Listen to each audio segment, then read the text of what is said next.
Bueno, mis amados hermanos, nos encontramos aquí en la novena lección de la historia de la iglesia, los puritanos del siglo XVII.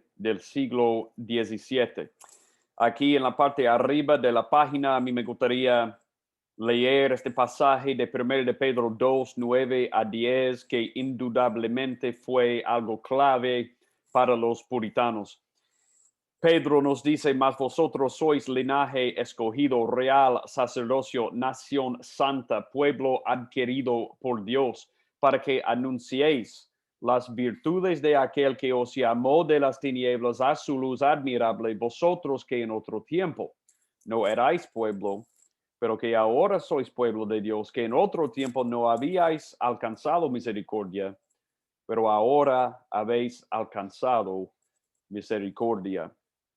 El Señor nos salvó para ser un real sacerdocio y representarle aquí en la tierra, proclamando las virtudes de aquel que nos llamó de las tinieblas a su luz. Y eso realmente puede describir lo que los puritanos hicieron. Sin embargo, muchas veces puritano no es una palabra bien entendida. La palabra puritano a veces se ha convertido en un adjetivo negativo. Alguien puede ser descrito como puritano y eso no es un cumplido muchas veces en la cultura de hoy. H. L. Mencken, a principios del siglo XX, dijo esto: un puritano es alguien que teme que alguien en algún lugar pueda estar divirtiéndose. Entonces, un puritano para muchos es una persona que no quiere tener diversión para nada, una persona aburrida, una persona tan santa que no se puede entender por la cultura. Este es un ejemplo de los estereotipos negativos populares acerca de los puritanos. Pero en esta lección vamos a explorar quiénes fueron los puritanos. Y obviamente nosotros vamos a ver que ellos buscaron la santidad y querían ser diferente de la cultura. Así que quizás el término puritano a veces se entiende bien, porque si somos santos vamos a ser muy diferentes de la cultura y no nos vamos a deleitar en las mismas cosas que la cultura. Bueno, ¿quiénes eran los puritanos? Los puritanos eran un grupo de clérigos y laicos ingleses. Entonces, cuando piensen en los puritanos, deben pensar Inglaterra, que desde aproximadamente 1550 hasta 1662, desde el tiempo de la Reforma a la restauración de la monarquía, tenían la intención de purificar a la Iglesia de Inglaterra, dándole forma en estructura y visión a la Biblia. La razón por la que ellos se llamaron puritanos es porque ellos querían purificar a la iglesia. Son los reformadores de la reforma, por así decirlo. ¿Por qué queremos dedicarnos y dedicar esta clase para estudiar a los puritanos? Primero, porque su pensamiento y prácticas son precursores de nosotros. Ellos han tenido una gran influencia en cómo trabajamos nosotros como iglesia hoy, en las cosas que hacemos como iglesia hoy. Ellos reformaron aún más a la iglesia según las escrituras. Y muchas de las cosas que hacemos hoy en la iglesia podemos ver en ellos en esta época. Segundo, debemos iniciar con algunas advertencias. Esta clase no pretende ser una defensa de los puritanos.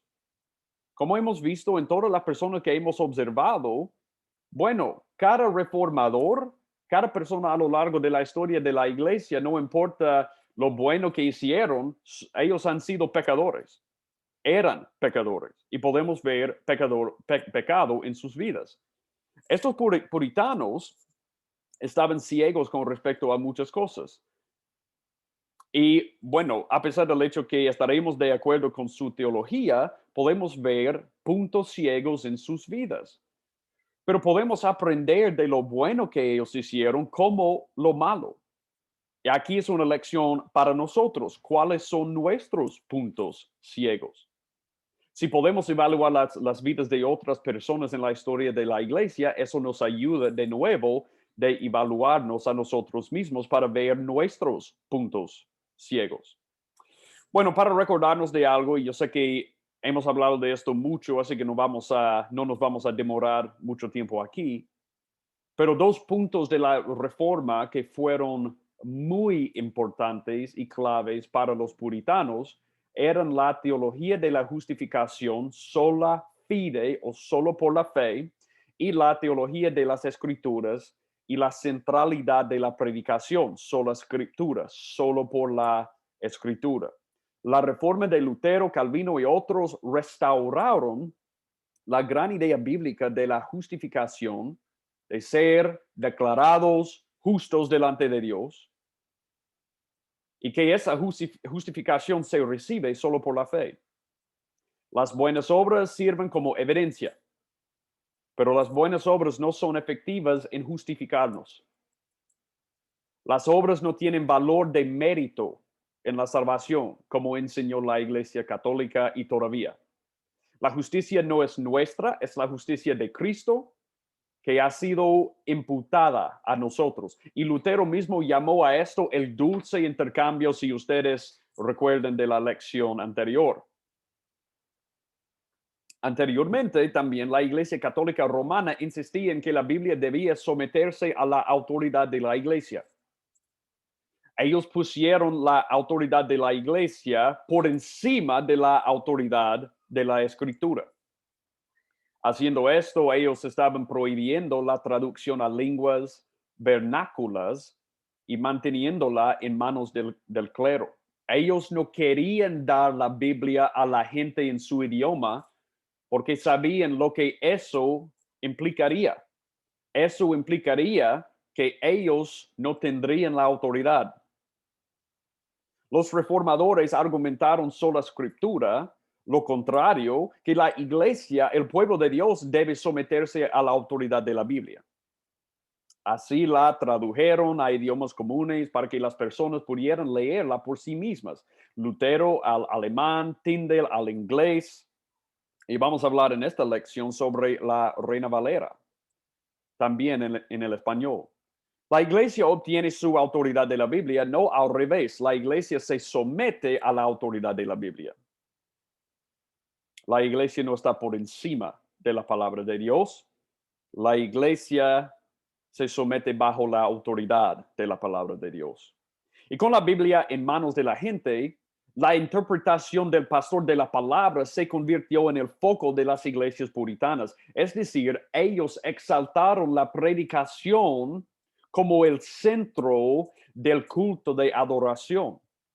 Lo que vamos a ver más adelante en esta lección es que en la Iglesia Católica ellos habían puesto la misa como el foco del culto de adoración. Pero los puritanos restauraron, sobre los hombros de los reformadores, ellos restauraron el lugar de la predicación a su debido lugar. Por lo que el sermón, la exposición y la predicación de la Biblia formaron el centro en la vida de la iglesia, en la vida de los puritanos. La iglesia debía ser una asamblea del pueblo de Dios, regenerada por su espíritu, unida por su espíritu y sostenida por su palabra. Entonces, ¿cuáles fueron? Aquí está una pregunta que nos va a conducir a nuestro siguiente encabezado. ¿Cuáles fueron las consecuencias de la sola fide y la sola escritura o sola escritura en la iglesia? Primero, podemos ver cambios en cuanto al culto de la iglesia. Esta centralidad en la escritura cambió drásticamente su culto.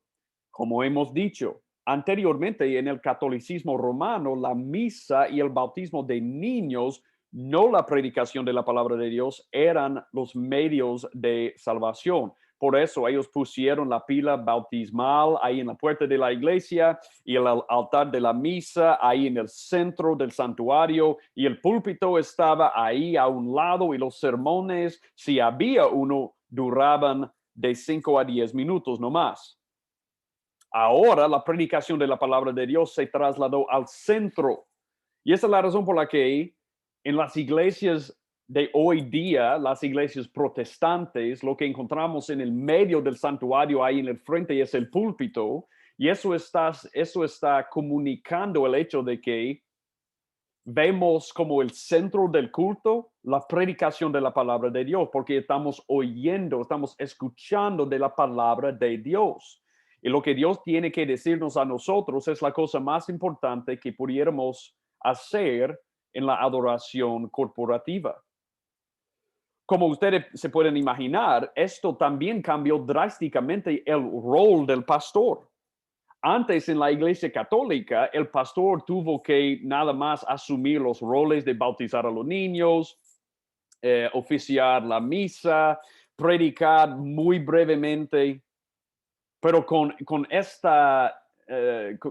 este nuevo enfoque en la predicación de la palabra de Dios, bueno, ahora un pastor tenía que ser un real pastor y predicar la palabra de Dios y pastorear el rebaño de Dios. Así surgió una intensa preocupación por capacitar a los hombres para el ministerio y garantizar que solo hombres dotados y capacitados sirvieran como pastores. Y mis amados hermanos, yo quiero decirles algo muy importante aquí. Esa es la razón por la que Catalyst existe. Catalyst existe porque creemos que si tenemos pastores entrenados y capacitados, vamos a tener iglesias saludables y Dios quiere en su misión mostrar su gloria principalmente a través de iglesias sanas. Y esa es la manera en que Él va a extender su gloria a las naciones a través de iglesias saludables. Entonces entrenamos pastores y líderes porque creemos que si hay pastores fieles, serán iglesias fieles o habrán iglesias fieles y esa es la manera en que Dios va a mostrar su gloria. Por eso nos enfocamos tanto en entrenar. Para el siglo XVI tenía mucho trabajo por delante, porque obviamente había muchos pastores que si eran salvados, ellos necesitaban ser entrenados. A mediados del siglo XVI, en el año 1551, el obispo John Hooper encuestó a los ministros en su diócesis y formuló las siguientes preguntas. ¿Ok? Él les hizo, perdón, estas preguntas como una encuesta. ¿Cuántos mandamientos hay? ¿Dónde se encuentran? Repítelos. ¿Cuáles son los artículos de la fe cristiana? Demuéstralos en las escrituras. Repite la oración del Señor. ¿Cómo sabes que es del Señor y dónde se puede encontrar? Bueno, me pregunto qué serían las respuestas si hiciéramos la misma encuesta ahí en Nicaragua o en cualquier país de Latinoamérica o aquí en Estados Unidos. Bueno, ok, mira aquí los resultados de esta encuesta. De 311 clérigos, 50 respondieron a estas preguntas y 19 respondieron mal. Es decir, más que 250 clérigos ni respondieron. Solo 50 respondieron a estas preguntas y 19 respondieron mal. 10 no conocían la oración del Señor y 8 no pudieron responder una sola pregunta. Ese es un gran problema. Si tenemos pastores que están guiando el rebaño de Dios y ni siquiera pueden contestar estas preguntas según la palabra de Dios. Entonces ellos tenían un gran desafío de comenzar de entrenar a los pastores de acuerdo con la palabra de Dios. Porque la salud de la iglesia comienza con la salud de su líder o de sus líderes, de sus ancianos, de sus pastores, sabiendo que Cristo es la única cabeza de la iglesia. Bueno, vemos aquí la historia puritana en Inglaterra y esto para entender la historia del puritanismo en Inglaterra tenemos que entender quién era Jacobo el primero. Durante el periodo isabelino, isabelino, perdón, en Inglaterra, la iglesia mantuvo un equilibrio entre una teología reformada y calvinista, con una práctica y un gobierno que parecían más romanos, con un episcopado, recitaciones, fiestas de los santos, vestiduras. Entonces, ese fue el ambiente ahí en Inglaterra. Una iglesia casi reformada, pero con un gobierno y una cultura más romana. Muchos puritanos querían reformas. Ellos querían abolir a los obispos y tener presbiterios, y algunos incluso eran congregacionalistas. Es decir, ellos pusieron la autoridad, obviamente en la palabra de Dios, pero las decisiones no eran de una sola persona ni de una junta, sino de la congregación entera. Isabel murió en 1603 sin hijos y su legítimo heredero fue Jacobo. Bueno, este es el mismo Jacobo de Escocia y Jacobo I de Inglaterra, es la misma persona. Ellos tenían ambas monarquías al mismo tiempo. Entonces Jacobo servía como monarca ahí en Escocia, también en Inglaterra. La iglesia de Escocia ya era presbiteriana en ese momento. Y eso es debido a un hombre que se llama John Knox, que era reformador ahí en Escocia. Y no tenemos tiempo para hablar de él, pero nombramos uno de mis niños Knox por el mismo John Knox. Él era un gran reformador. Por lo que los puritanos miraron con gran esperanza lo que sucedería con la ascensión de Jacobo. Ellos estaban pensando si él también es sobre Escocia y la iglesia de Escocia es presbiteriana. Bueno, vamos a ver un rey que está de acuerdo con los puritanos. Bueno, eso no sucedió. En el año 1603, los puritanos le presentaron una lista de cosas que querían ver reformadas, como la confirmación. Querían ministros que predicaran en cada iglesia en lugar de solo leer el libro de oración común. Por último, los puritanos querían reemplazar el sistema episcopal del gobierno eclesiástico por un presbiteriano. Entonces, ellos querían ver muchas reformas. ¿Qué sucedió? En 1604, en la conferencia de Hampton Court, el corte de Hampton, el rey Jacobo escucha quejas. Muchos puritanos en la Cámara de los Comunes. Esto fue grande, la primera demanda pública de una reforma, ninguna de las cuales concedió.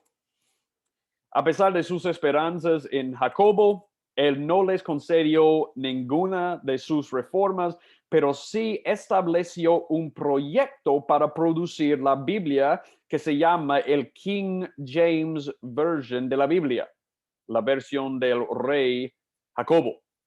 El mismo año hizo que el arzobispo Richard Bancroft aprobara una serie de cánones acerca de que el episcopado era una institución de origen divino, algo completamente falso. Así los puritanos fueron bien decepcionados, en su mayoría, por Jacobo, excepto por la puesta en servicio de la Biblia del rey Jacobo. Esta es una obra maestra del idioma inglés y una traducción fiel de las escrituras hebreas y griegas. Y obviamente tener esta Biblia fue un logro increíble. Hacía una reforma que los puritanos estaban buscando. Ok, siguiendo con Carlos I, Jacob murió. Obviamente él no había cumplido con las expectativas de los puritanos. Ellos estaban pensando que él iba a ser más favorable hacia los puritanos y sus deseos de reforma, pero no era.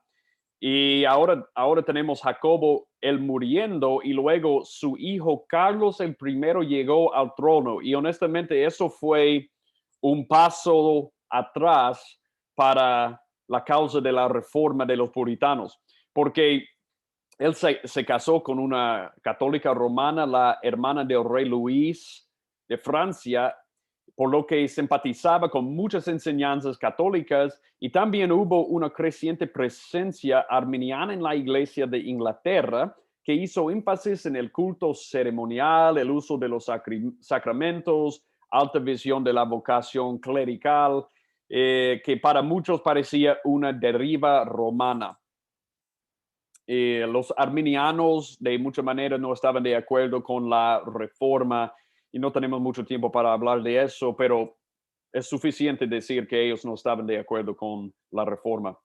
Otro hombre que se llama Guillermo o William Laud en 1633 era arzobispo de Canterbury. Fue el gran enemigo del puritanismo en Inglaterra durante este tiempo. Ordenó la muerte y mutilación de puritanos. Su frase distintiva fue sacarlos de la tierra. Y eso fue una política que resultó en la gran migración, gran parte de la cual fue a Norteamérica. Entonces, una de las razones por la que muchos puritanos huyeron a los Estados Unidos o a Norteamérica, a las Américas, fue por causa de esta gran migración por la persecución bajo Guillermo Laud. Laud era un hombre muy cercano a Carlos. Un historiador moderno lo llamó la mayor calamidad jamás visitada en la iglesia inglesa. Guillermo Laud era el enemigo principal. Y también era muy sensible por ser muy bajo y eso quizás tenía algo que ver con su mal genio. Obviamente era un hombre de mal genio. Lo que sigue a mediados del siglo XVII es una compleja serie de acontecimientos que condujeron a una guerra entre el parlamento y el rey. Y bueno, Inglaterra llegó a tal punto, y vamos a ver esto en un momento, en que el parlamento tuvo control de todo el país bajo un hombre que se llama Oliver Cromwell. Vamos a ver esto en un momento. El parlamento se hizo cada vez más puritano y cuando ganaron, Carlos fue juzgado y decapitado. Entonces, Carlos, quien era el rey, fue capturado, juzgado y decapitado. Bueno, entonces había después, como una década después, una guerra civil inglesa. Y durante este periodo había un acontecimiento en la historia del puritanismo muy importante. Bajo la dirección del Parlamento, más de 100 líderes puritanos se reunieron en Westminster para redactar una nueva confesión de fe para la Iglesia Nacional. Pero ellos no tenían un acuerdo completo en todas las áreas. Generalmente estuvieron de acuerdo con la teología calvinista de Calvin, pero surgieron diferencias entre la mayoría que abogó por una iglesia presbiteriana nacional y una pequeña minoría de independientes dirigida por Thomas Goodwin, quien abogó por el derecho de las congregaciones de gobernarse a sí mismas. Él estaba buscando mejor un sistema congregacional para las iglesias en lugar de un presbiterio. Finalmente llegaron a un compromiso que resguardó la formación voluntaria de presbiterios congregacionales en todo el país. La Iglesia de Escocia aprobó de inmediato la Confesión de Westminster cuando se completó en 1647, seguida por los congregacionalistas en Nueva Inglaterra en 1648. Una década después, la reunión de los congregacionalistas ingleses en Londres adoptó la Confesión de Westminster en su Declaración de Saboya, 1658, con solo pequeñas modificaciones acerca del gobierno de la Iglesia. Y ahora tenemos hasta hoy día la Confesión de Westminster, que es bien conocido y quizás ustedes lo han leído. Pero ahora llegamos a este periodo en que Oliver Cromwell realmente fue el líder de Inglaterra. Esto se conoce como el interregno o tiempo entre reinados, durante el cual Inglaterra funcionó como una república con el general del ejército del parlamento Oliver Cromwell al mando como Lord Protector, que significa el protector señor, y él se negó a tomar la corona. Cromwell era puritano y por eso él era favorable a la causa puritana. Entonces este fue un buen periodo para los puritanos. Él estableció un programa de reforma en la iglesia y el Estado, otorgando una mayor tolerancia religiosa, pero él murió en 1658 y esto es lo que sucedió después de Cromwell. Tenemos Carlos el segundo, el hijo de Carlos el primero, que fue juzgado y decapitado por el Parlamento años antes, y él fue invitado a tomar el trono para restaurar el orden. Carlos el segundo tomó el trono de Cromwell y del Parlamento, y habiendo sido favorable hacia los puritanos, Carlos el segundo hizo todo el opuesto, todo lo contrario. Cuando él llegó un retorno a la estructura del episcopado para la iglesia. Y mira esto, mis amados hermanos, un regreso al libro de oración común. Él les dio directrices que si ellos no predicaron de este libro, iban a tener problemas.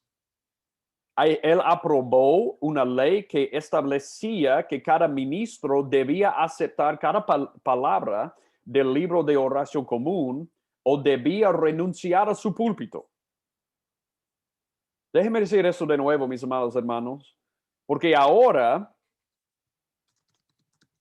nos hemos acostumbrado a tener la libertad de predicar la palabra de Dios sin problemas.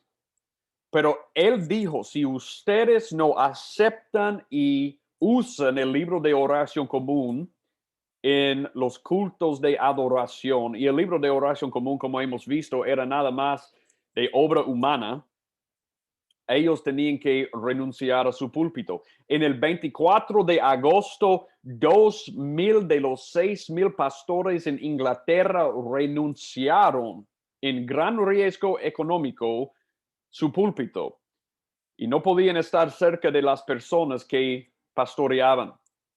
Vamos a ver una obra de lo puritano que se llama El progreso del peregrino, escrito por Juan Bunyan. Juan Bunyan era uno de estos pastores que fue expulsado de su iglesia porque él no estaba, él decidió no usar el libro de la oración común porque él no pudo en buena conciencia. Él estaba atado a la palabra de Dios y ellos le pusieron en la cárcel por 12 años. Y por 12 años ellos dejaron abierta la puerta de la cárcel. Para salir de la cárcel, la única cosa que él tuvo que hacer es renunciar su deseo de predicar de la palabra de Dios y usar el libro de la oración común. Y él no lo hizo. Y durante su tiempo en la cárcel, él escribió este libro que se llama El progreso de peregrino, que ha sido usado hasta hoy en la vida de muchos cristianos.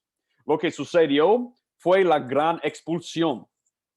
Se llama la gran expulsión. 2,000 de los 6,000 pastores renunciaron sus púlpitos porque no podían en buena conciencia usar el libro de oración común. Este fue un verdadero golpe para 3 denominaciones que habían estado creciendo en la libertad del interregno: los bautistas, los congregacionalistas y los presbiterianos. Estos pastores expulsados comenzaron a difundir iglesias ilegalmente en toda Inglaterra. Entonces, lo que el gobierno hizo inconscientemente fue impulsarlos a ir como plantadores de iglesias a toda Inglaterra. En muchos sentidos, esto es el final del periodo puritano en Inglaterra, porque fueron expulsados de las iglesias ya no para purificarlas, sino para plantar nuevas iglesias. Y lo que sucedió, como hemos dicho, es que muchos de estos puritanos viajaron, huyeron a Norteamérica. A principios de los años 1600, muchos puritanos vieron pocas esperanzas de reformar la iglesia en Inglaterra, por lo que comenzaron a buscar otro lugar donde establecer su propio modelo de comunidad cristiana reformada y puramente protestante. Querían que sirviera de modelo, por lo que tenía que estar lo suficientemente lejos para la libertad, pero lo suficientemente cerca para ser observado. Ellos querían que Inglaterra los mirara aquí en Norteamérica y la comunidad que ellos estaban estableciendo, porque querían servir como un modelo para una comunidad puritana y una iglesia reformada. Entonces, huyeron a los Estados Unidos.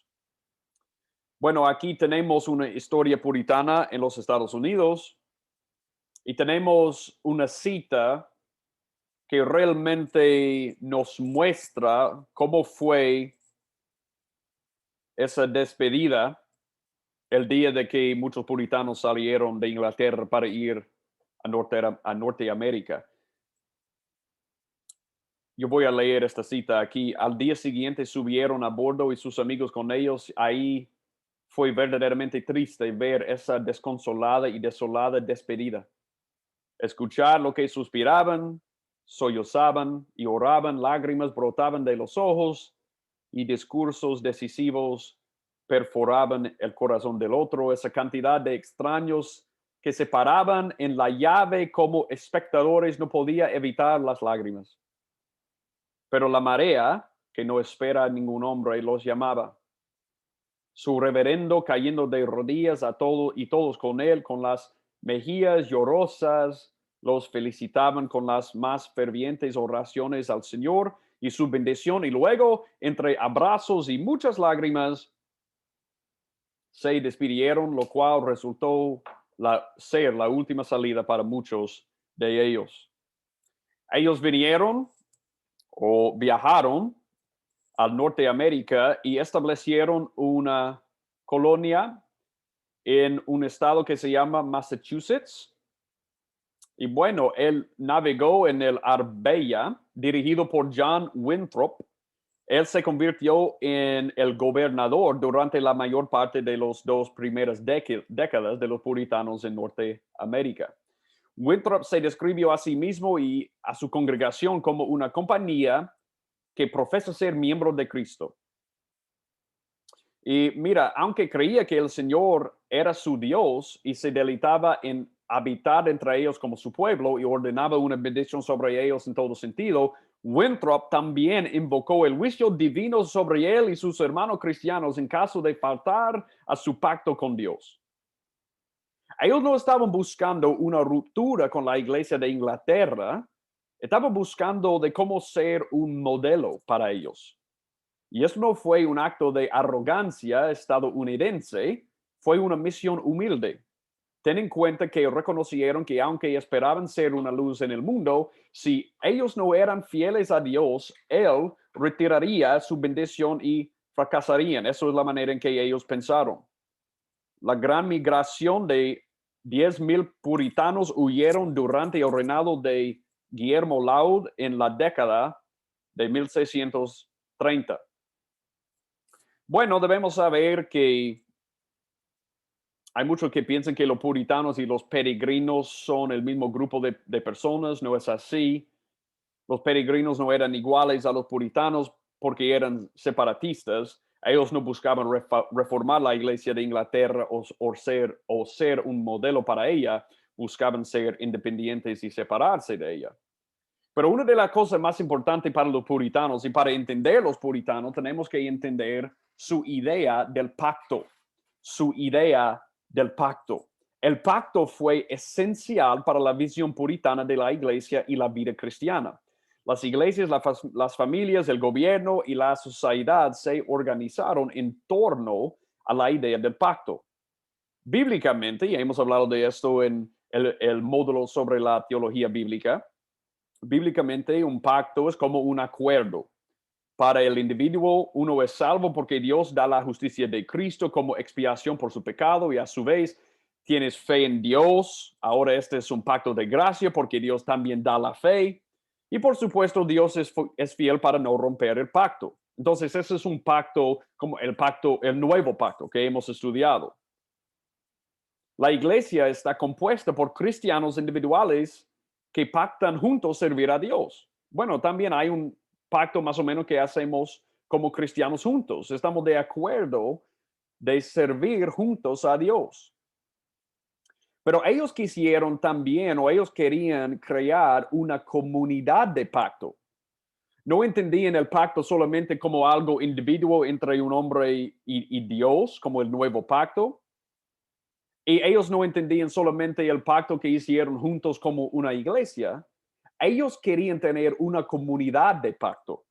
La idea de los puritanos era esta: Dios hacía un pacto con las naciones y éstas lo glorificaban, por lo que si sucediera un desastre, entonces se trataba de una advertencia de que las personas no estaban cumpliendo con sus obligaciones del pacto, por lo que todos eran llamados a ayunar y arrepentirse. Ellos pensaban, si había un desastre, como un terremoto, tormenta o cualquier cosa, eso puede ser que alguien en la comunidad había quebrado o roto el pacto de la sociedad con Dios y Dios les estaba advirtiendo.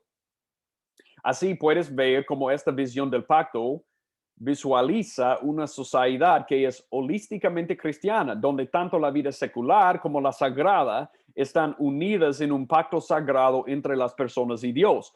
Solo estoy describiendo la manera en que ellos vieron su comunidad. La casa de reunión puritana estaba en el centro de la ciudad, donde la iglesia se reunía, la comunidad hacía negocios. Mis amados hermanos, ellos de nuevo, como los reformadores, habían mezclado mucho el Estado con la iglesia. Y a pesar de muchas de las reformas que ellos hicieron en cuanto a la fe y el lugar de la escritura y la predicación en la iglesia, ellos no separaron completamente el Estado con de la iglesia. Y eso es lo que vemos aquí también en los puritanos. Bueno, esto causó problemas, como nos podemos imaginar, porque el punto de entrada a esta sociedad del pacto era el bautismo de niños. A través del bautismo te convertías en un miembro de la iglesia y por tanto calificabas para participar en el gobierno y votar. Y ustedes pueden ver la mezcla aquí entre el Estado y la iglesia. Para ser miembro de la iglesia, ellos bautizaron los infantes, pero también ese fue su camino para poder participar en el gobierno y votar. Esto funcionó sin problemas, entre comillas, sin problemas en la primera generación, porque la mayoría de los puritanos se convirtieron al cristianismo, pero esto cambió con el tiempo, porque de nuevo, mis amados hermanos, una de las cosas que podemos aprender de la historia de la iglesia es que si mezclamos el Estado con la iglesia, vamos a enfrentar problemas porque no vamos a tener una iglesia pura. El bautismo era entendido como un sello del pacto de la gracia. Pero en la segunda generación, muchos de los bautizados no estaban dando un paso para profesar a Cristo. Después tuvieron hijos, por lo que los puritanos enfrentaron un dilema. Ellos querían mantener a los miembros de la iglesia como cristianos verdaderamente convertidos, pero también la iglesia o las iglesias querían mantener la influencia de la iglesia sobre las personas y la sociedad. Bueno, la iglesia tuvo un lugar mezclado con la sociedad de autoridad y ellos no querían perder esa autoridad. El pacto del medio camino del 1662, que permitió a los hijos de miembros no convertidos de la congregación bautizarse, mas no participar de la cena del Señor, una membresía a mitad de camino que preservaba el sistema entrelazado de individuos, iglesias y sociedades. Y mis amados hermanos, vamos a ver en la próxima lección sobre un hombre que se llama Jonathan Edwards, y él fue echado de su iglesia por negar este pacto, por rechazar este pacto. Él no estaba de acuerdo con este pacto porque no es lo que las escrituras claramente enseñan. Y desafortunadamente esto también revela cuán rápido la comunidad puritana se estaba comprometiendo con el mundo. Ellos habían dejado Inglaterra, habían salido de Inglaterra para venir y ser un modelo para la iglesia en Inglaterra, pero en lugar de hacer eso, de muchas maneras ellos se estaban mezclando con la sociedad y ellos um, estaban perdiendo el patrón de la iglesia en el Nuevo Testamento. Entonces, bueno, yo quiero que ustedes solo lean aquí conmigo algunos de estos escritos puritanos.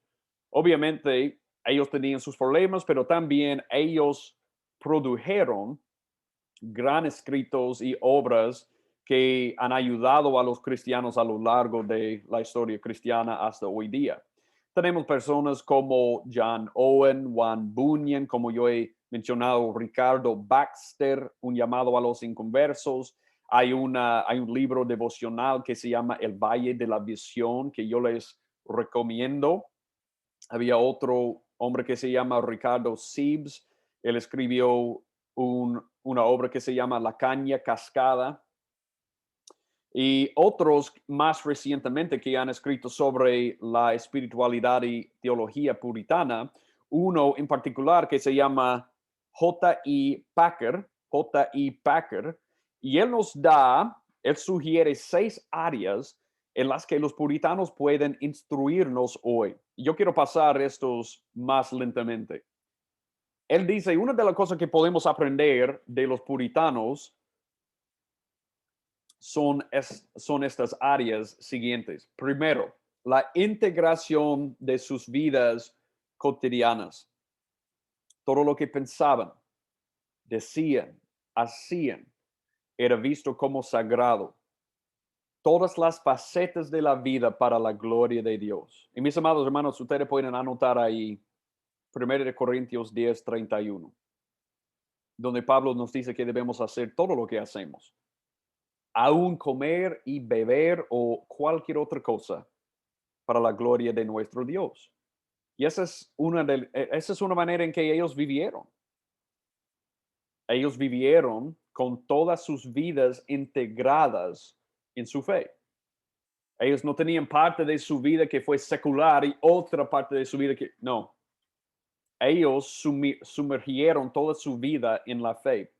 Segundo, la calidad de su experiencia espiritual. Ellos meditaban constantemente en las Escrituras y en el Señor. Se dedicaban a un intenso autoexamen a la luz de estas verdades. Ellos, a veces, yo creo que esto puede ser un poco mórbido a veces, pero ellos se examinaron y se examinaron y se examinaron a la luz de las Escrituras. Yo creo que podemos mucho de aprender de eso. Ellos meditaban constantemente en las Escrituras como el hombre que se menciona en Salmo 1. Tercero, la pasión por la acción efectiva. Packer escribe esto: eran hombres de acción en el molde reformado, puro, activistas cruzados sin una pizca de autosuficiencia, trabajadores para Dios que dependían por completo de Dios, de su obra en ellos y a través de ellos, y que siempre alababan a Dios por todo lo que hacían, que en retrospectiva les parecía correcto. Cuarto, el programa para la estabilidad familiar. Amor y compromiso entre el marido y la mujer y pasión y devoción en la crianza de sus hijos. Ellos se enfocaron en guiar a las familias hacia a Cristo en el nivel familiar. Y si hay algo que necesitamos recapturar hoy día, algo que necesitamos redescubrir, es guiar, dirigir a nuestras familias hacia Cristo. Y mis amados hermanos, yo sé que hemos hablado de esto mucho, pero como pastores, nuestro primer ministerio es pastor de nuestras casas, y yo quiero llamarnos una vez más de cumplir con ese papel. Quinto, el sentido del valor humano, la dignidad de todo ser humano, porque ha sido creado a imagen de Dios. Ellos realmente mantuvieron el sentido de cada ser humano. Una de las cosas que está siendo atacado hoy a través de los abortos, especialmente en mi país. El ideal de la renovación de la iglesia. Ellos siempre buscaban la obra de reforma y reactivación de Dios a través de la iglesia local.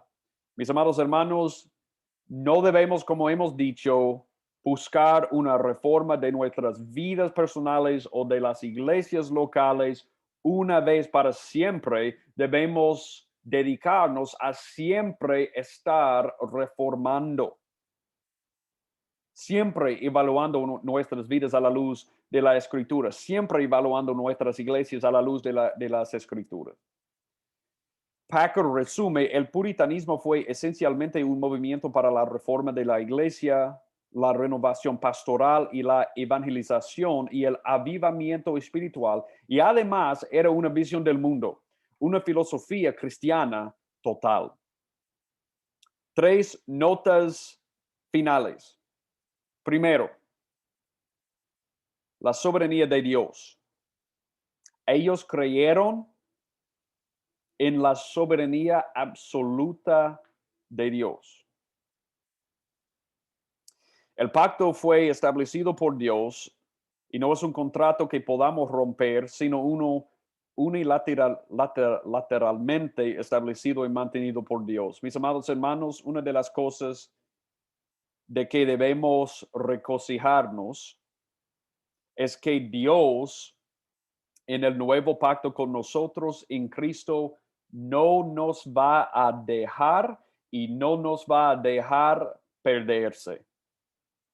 No podemos perder lo que Él ha ganado por nosotros porque no depende de nosotros, sino depende de Él. Y Él va a mantenernos en el camino hasta el final. Y damos gracias a Dios por eso. Y obviamente Él nos da medios de gracia que debemos usar como la palabra de Dios, la oración, el cuerpo de Cristo, en que él usa estos medios para mantenernos en la fe, pero al fin del día es su obra en nosotros. Y Él ha prometido. Segundo, el corazón y la cabeza. No veían el corazón y la cabeza como algo separado, tampoco veían ninguna parte de la vida cristiana de ese modo. Su conocimiento de Dios despertaba su amor y pasión por Dios y viceversa. Mis amados hermanos, déjame decirles algo importante. Ellos no vieron el corazón y la cabeza como algo separado, porque ellos sabían esto. Si queremos surgir los afectos de los que escuchen nuestra predicación, debemos dirigirnos a su mente para que entiendan la verdad, porque si entiendan la verdad verdaderamente, ellos van a querer la verdad verdaderamente. Sus afectos sí van a surgir con su entendimiento de la verdad. Hay muchos predicadores hoy día que se dirigen a las emociones nomás. Yo creo que eso puede causar que una persona tiene una gran experiencia, pero no por causa de su comprensión de la verdad. Tercero, la teología pastoral. La teología pastoral. Eran doctores del alma. Eso es como se llamaron, los doctores del alma. Cuidaban bien de los cristianos al examinar la condición del alma y de cada uno y hacer preguntas difíciles sobre sus vidas, si eran signos de la gracia y la renovación de Dios en su vida. Ellos sabían cómo ser médicos del alma, de buscar evidencia de fe y ayudar a los cristianos que estaban sufriendo de saber cómo seguir adelante. Estos hombres, aunque imperfectos como todos, son excelentes modelos para nosotros en su celo por las escrituras, la comprensión del evangelio y el compromiso de reformar completamente sus vidas y la vida de la iglesia, todo para la gloria de Dios. Yo les animo que lean lo que sigue en las notas con extractos de escritos puritanos. Sería de gran ánimo para ustedes y yo creo que ustedes ganarían mucho de leer esto y todos nosotros ganaríamos mucho de leer esto.